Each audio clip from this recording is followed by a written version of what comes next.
నా ప్రియమైనటువంటి మీడియా మిత్రులందరికీ నా హృదయపూర్వక నమస్కారాలు తెలియజేసుకుంటున్నాను. ముఖ్యంగా నా ప్రయాణం ఈ సినిమా పరిశ్రమతో దాదాపు 40 ఏళ్ళు పూర్తయిపోతూ ఉంది.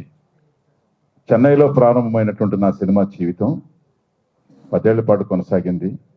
ఆ తర్వాత ఒక 5 ఏళ్ల పాటు అక్కడ ఉన్నటువంటి ఆర్థిక బాధలు తట్టుకోలేక, ఇంట్లో ఉన్నటువంటి ప్రెషరు తట్టుకోలేక తిరిగి మా ఊరు ప్రయాణం అయిపోయి వెళ్ళిపోయి ఒక 5 ఏళ్ళు అక్కడ గడిపి తిరిగి ఎక్కడైతే జీవితం పోగొట్టుకున్నానో అక్కడే మళ్ళీ వెతుక్కోవాలి అనేటటువంటి పరిస్థితులు రావడం మూలాన మళ్ళా భాగ్యనగరానికి వెతుక్కుంటూ కట్టుబట్టలతో మళ్ళీ తిరిగి ఇక్కడికి వచ్చాను.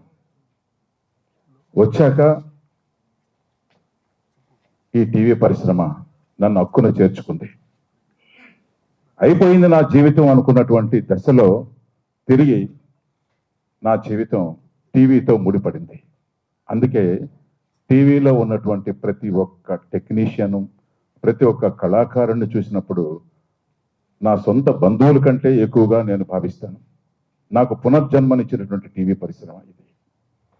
ప్రతి ఒక్కరికి, ప్రతి ఒక్క టీ అందించేటటువంటి కుర్రోడికి కానీ, ప్రతి బాయ్కి కానీ, ప్రతి టెక్నీషియన్స్కి I am greatly greatly greatly thankful to them. అయితే తర్వాత ఇక్కడికి వచ్చాక టీవీ పరిశ్రమలో నాకు ఒక గుర్తింపు, ఒక కళాకారుడిగా, ఒక మంచి ఆర్టిస్ట్గా గుర్తింపు పొందిన తర్వాత ఈ యూనియన్తో నా జీవితం ప్రారంభమైంది. ఎక్కడి నుంచి ప్రారంభమైంది?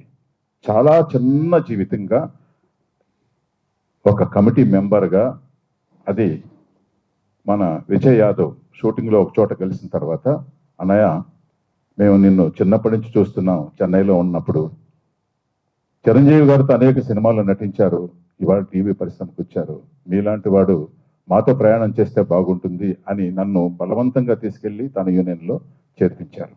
అక్కడ మొదలైంది నా జీవితం ఈ టీవీ పరిశ్రమకు సంబంధించినటువంటి ఈ అసోసియేషన్తో. చాలా చిన్న జీవితం ప్రారంభమైంది.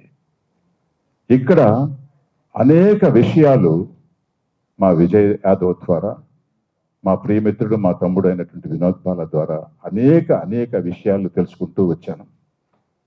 వయసుకి పెద్దవాడినే కావచ్చేమో కానీ సేవ చేయడంలో చాలా చిన్న జీవితం నుంచే మొదలెట్టాను. వీళ్ళ దగ్గర నుంచే నేను నేర్చుకున్నాను. అర్ధరాత్రి తలుపు తట్టినా మాకున్నారు వాళ్ళిద్దరూ అనేటటువంటి ధైర్యాన్ని నింపినటువంటి వ్యక్తులు వాళ్ళిద్దరు. ఇది ఎదురుగా వాళ్ళని పెట్టుకొని చెప్పేటటువంటి పొగట్టలు మాత్రం కాదు, గుండె లోతుల్లో నుంచి వచ్చేటటువంటి మాటలు. విజయ్ యాదవ్ అంటే అర్ధరాత్రి తలుపు తట్టి, అర్ధరాత్రి పిలిచినా కూడా వెనక ముందు ఆలోచించకుండా పరుగున వచ్చేటటువంటి ఏకైక మిత్రుడు. ఇది నా అనుభవాలతో చెప్తున్నటువంటి మాట. ఇలాంటి వాడు ఈరోజు మమ్మల్ని నడిపించి కాస్త విశ్రాంతి తీసుకుంటానన్నా నేను. మీరు ఉండాలి, మీరు మాతో ప్రయాణం చేశారు, మీరు ఉంటే ఇంకా బాగుంటుంది, ఇంకా కొన్ని కార్యక్రమాలు మీ ఫేస్ వాల్యూ ద్వారా మాకు ఉపయోగపడతాయి అని నన్ను బలవంతం పెట్టి, ఎందుకు మీరున్నారు కదా, మీరు చేస్తున్నారు కదా, మళ్ళా మేమెందుకు అన్నా కూడా కాదు, ఎప్పుడు మేమేనా అని కొంతమంది ప్రేమతో నిందిస్తున్నారు. సో ఆ నిందకి మనం అవకాశం ఇవ్వకూడదు కదా. మీలాంటి మీ తర్వాత మా తర్వాత తరం కూడా డెవలప్ చేయాలి కదా, కాబట్టి మీరు ముందుకు రండి, మేము ఎప్పుడు మా సహకారం మీకు ఉంటుంది కదా అని నన్ను ఒప్పించి ఈ స్థితికి తీసుకొచ్చారు. అయితే నన్ను ప్రధానంగా ఈ పోస్టులో పెట్టడానికి నన్ను కోరినప్పుడు నేను నాకంటే కొంచెం అనుభవంలో అయితేనేమి, లేకపోతే మరొక రకంగా ఇమేజ్ పరంగా ఉన్నటువంటి ఒకరిద్దరు ఉన్నా కూడా నేను కూడా వాళ్ళని బతిలాడుకున్నాను. మీరుండండి అంటే కాదు, మీ వల్ల కొన్ని పనులు మాకు అవుతాయి, మీకున్నటువంటి పరిచయాలు, రాజకీయ వ్యవస్థతో మీకున్నటువంటి పరిచయాలు మా సంస్థకి తోడ్పడతాయి అని నన్ను చెప్పడం జరిగింది. అప్పుడు ఆలోచించాను, నిజమే, డైరెక్ట్ యాక్సెస్ కొంతమందికి దొరకపోవచ్చు. భగవంతుడు నాకు ఇచ్చినటువంటి ఒక అవకాశం, నా కుటుంబ సభ్యులు ఉన్నత స్థితుల్లో రాజకీయ రంగంలో ఉండడం వల్ల వాళ్ళ ద్వారా వాళ్ళ సహకారం మనకు దొరుకుతుంది కనుక, నా ఫేస్ వాల్యూ కొంత ఉపయోగపడుతుంది కనుక సో నన్ను పెట్టడం జరిగింది. దానికి నేను ఆ పాయింట్లో నేను యాక్సెప్ట్ చేశాను. ముఖ్యంగా మరొక విషయం ఏంటంటే, మా సంస్థలో ఉన్నటువంటి గొప్ప విశేషం ఏంటంటే, కేవలము ఈ రాజకీయ ధోరణి వల్ల మాత్రమే, అంటే మనం పెట్టుకున్నటువంటి ఆ క్యాడర్స్ వల్ల ఎలక్షన్ మేనిఫెస్టోలో ఉన్నటువంటి దాని ధర్మాన్ని అనుసరించి ఒక ప్రెసిడెంట్, ఒక వైస్ ప్రెసిడెంట్, ఒక executive vice president, joint secretaries, ఇలాంటివి కేవలం ఆ ఎలక్షన్స్ టైం వరకే తప్ప ఆ తర్వాత మాలో ఎవ్వరిలో కూడా అబ్బా ఆయన ప్రెసిడెంట్, ఈ సీటు ఆయనది, ఆ కుర్చీ మీద ప్రెసిడెంట్ అని రాయడం కానీ, సెక్రటరీ అనేటటువంటి రాయడం కానీ, ఇలాంటి పిచ్చి పిచ్చి వ్యవస్థలు మా సంస్థలో లేవు. కాబట్టే 25 ఏళ్ల పాటు నిర్విరామంగా మచ్చ లేకుండా ప్రయాణం జరిగింది. ఒక ప్రెసిడెంట్కు 5 నిమిషాలు లేట్ అయినప్పుడు ఒకవేళ పొరపాటుగా నేను ఆ సీట్లో కూర్చున్నా కానీ మా బాలగారు వచ్చి అక్కడెక్కడో కూర్చుంటాడు. అదేంటి నా సీట్లో కూర్చున్నాడు అనేటటువంటి ఆ చెడు సంస్కృతి మాలో ఎప్పుడూ లేదు. అందరం ఒక్కటే. కేవలం మనం రాసుకున్నటువంటి బైలాస్ ప్రకారం, ఒక చట్టం ప్రకారంగా ఏర్పరచుకున్నటువంటి ఒక ప్రెసిడెంట్, సెక్రటరీ, ఎగ్జిక్యూటివ్ ప్రెసిడెంట్, ఇవి తప్ప అది once the election is over, all are one to do service. అందులో ఈ వ్యవస్థలో మా టీవీ అసోసియేషన్లో మాకు విపరీతమైన ఫండ్స్ లేవు. ఆ రోజు ఒక సభ్యుడు చేరేటటువంటి రోజున కట్టేటటువంటి ఆ నామినల్ సబ్స్క్రిప్షన్ ఫీజు తప్ప మరొకటి లేదు. ప్రతి రూపాయిని పోగేసి ఎవరికి లేనటువంటి అందమైన బిల్డింగ్ సంపాదించి పెట్టారు మా ప్రెసిడెంట్, మా సెక్రటరీ గారు. For which we are greatly thankful to them.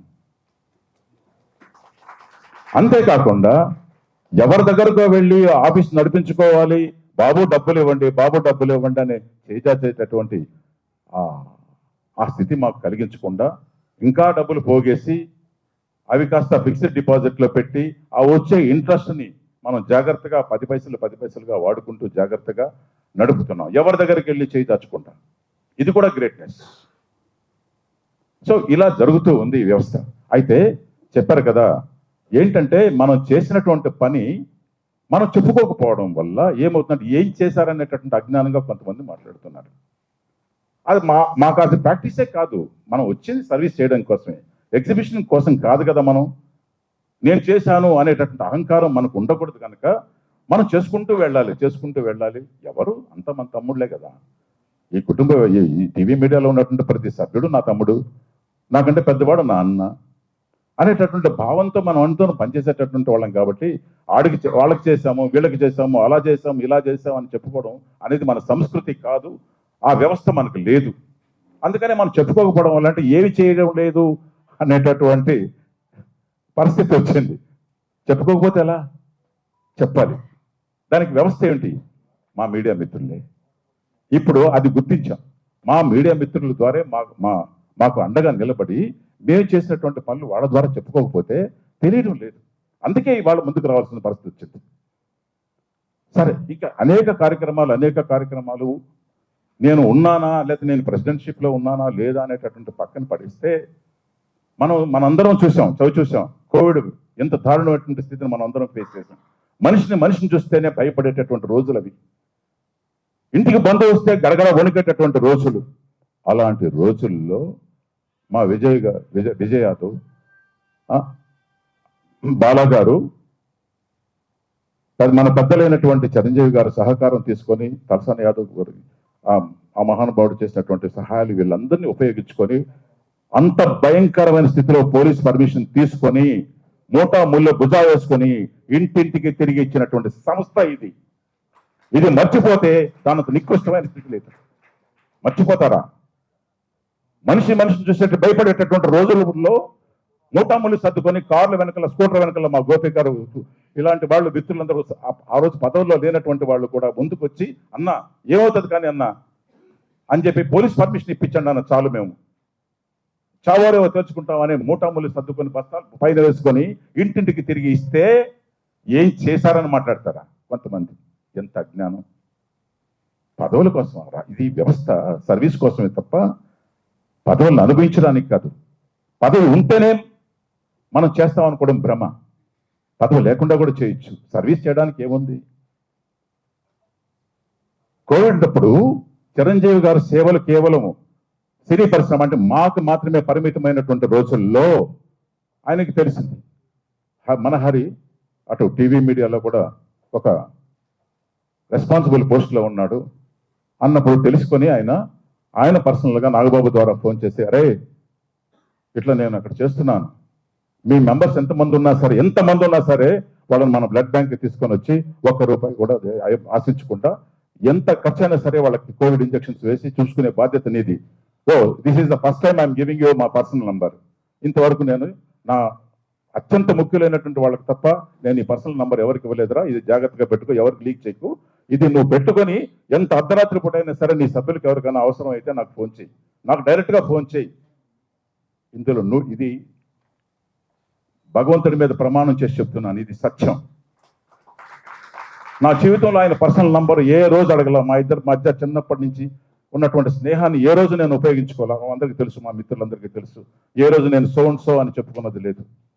నా జీవితం చిన్న స్థాయి నుంచే మొదలైంది.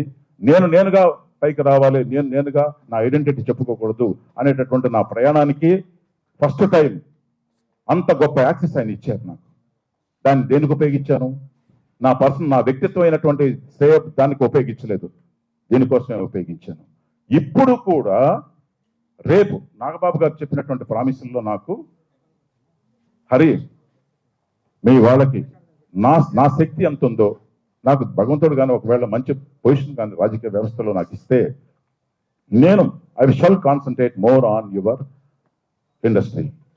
అది ఏదైనా కానీ, ఏ రూపంలోనైనా సరే నేను ముందుంటాను, యూ గో హెడ్ అని నాకు అభయం ఇచ్చారు.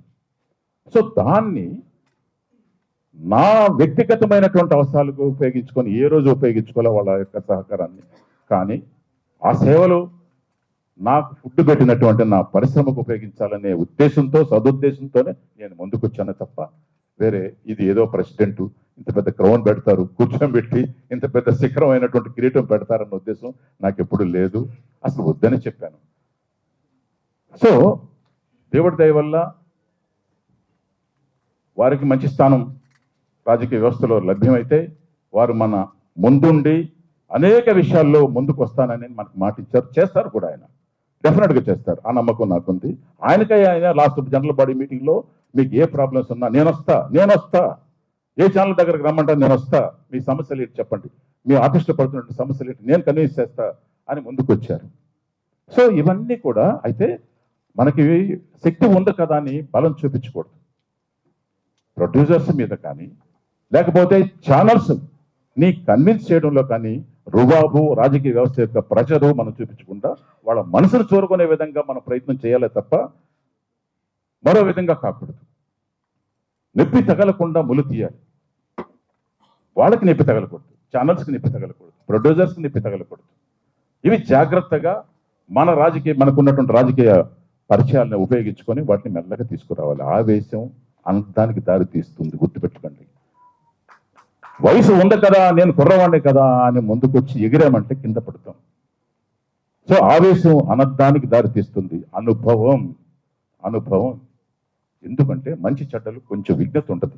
40 ఏళ్ల ప్రయాణంలో మంచి చెడ్డలు తెలుసుకొని ఉంటాం కనుక ఎవరితో ఎలా మాట్లాడాలి, ఎవరిని ఎలా గౌరవించాలి, ఈ సంస్కారాలన్నీ మనకి కాలం నేర్పిస్తుంది. సో దాన్ని దృష్టిలో పెట్టుకొని మనం ముందుకు వెళ్ళాలి. So I try my level best. నా శక్తి వంచన లేకుండా ఈ పరిశ్రమకి, నాకు ఫుడ్ పెట్టినటువంటి ఈ సంస్థకి, ఈ టీవీ పరిశ్రమకి నా వంతుగా రాజకీయ వ్యవస్థను ఎంతవరకు ఉపయోగించుకోవాలో అంతవరకు ఉపయోగించుకొని నేను ఉపయోగపడతానన్న నమ్మకం నా మీద ఉంది. నా మిత్రులు పెట్టినటువంటి నమ్మకం కూడా నాకు వమ్ము కాకుండా పనిచేస్తాను. మీ యొక్క సహకారం కూడా కావాలి, ఎలక్ట్రానిక్ మీడియా యొక్క సజెషన్స్ కావాలి. అందరి సహకారం తీసుకొని నేను అనేటువంటి అహంగాన్ని పక్కన పెట్టి ప్రతి చిన్నవాడు ఇచ్చేటటువంటి సలహా కూడా మనకు ఒక్కోసారి ఉపయోగపడుతుంది. ఇవన్నిటిని మనసులో పెట్టుకొని నేను ముందంజ వేస్తాననేటటువంటి ప్రమాణం మీ అందరిగా ఎలక్ట్రానిక్ మీడియా మిత్రుల ద్వారా ముందు చెప్తున్నాను. ఇకపోతే what we are going to do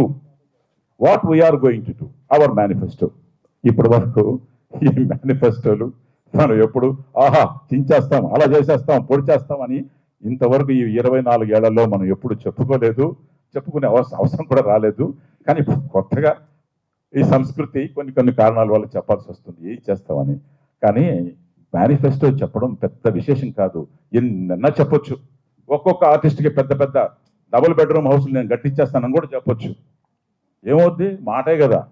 మీరు ఈ 4 రోజులు ఉంటుంది ఈ వీడియోలన్నీ, ఆ తర్వాత డిస్మాంటిల్ అవుతాయి. ఏమవుతుంది, చెప్పేసేయచ్చు, కానీ ఆ మాయ చేయడం అనేది మన పద్ధతి కాదు. మాయ చేసే లక్షణాలు మనకు లేవు కాబట్టే 24 ఏళ్ళు మమ్మల్ని పదే పదే పదే ఎన్నుకుంటున్నారు. ఇక్కడ ఎలక్ట్రానిక్ ఏమంటాం, మ్యానిపులేషన్స్ అంటే ఏముండవు. కాబట్టి మమ్మల్ని ఎన్నుకుంటున్నారంటే మా మీద ఉన్నట్టు విశ్వాసంతో ఎన్నుకున్నారు తప్ప ఇంకొకటి ఏం కాదు, ప్రెజరు కాదు, ఇంకోటి కాదు. సో ఇప్పుడు వరకు చెప్పుకుంటూ వచ్చాను. తప్పులుంటే మన్నించండి, ఎవరైనా మనసు నొప్పించుంటే కూడా మన్నించండి. మన ఏమి చేయబోతున్నామో ఈ కొత్త బాడీ అనేటటువంటి విషయం మన జనరల్ సెక్రటరీగా కంటెస్ట్ చేస్తున్నటువంటి సీనియర్ మెంబరు గుత్తికొండ భార్గవ్ గారు వారు సెలవిస్తారు, వారు మీ ముందు ఉంచుతారు.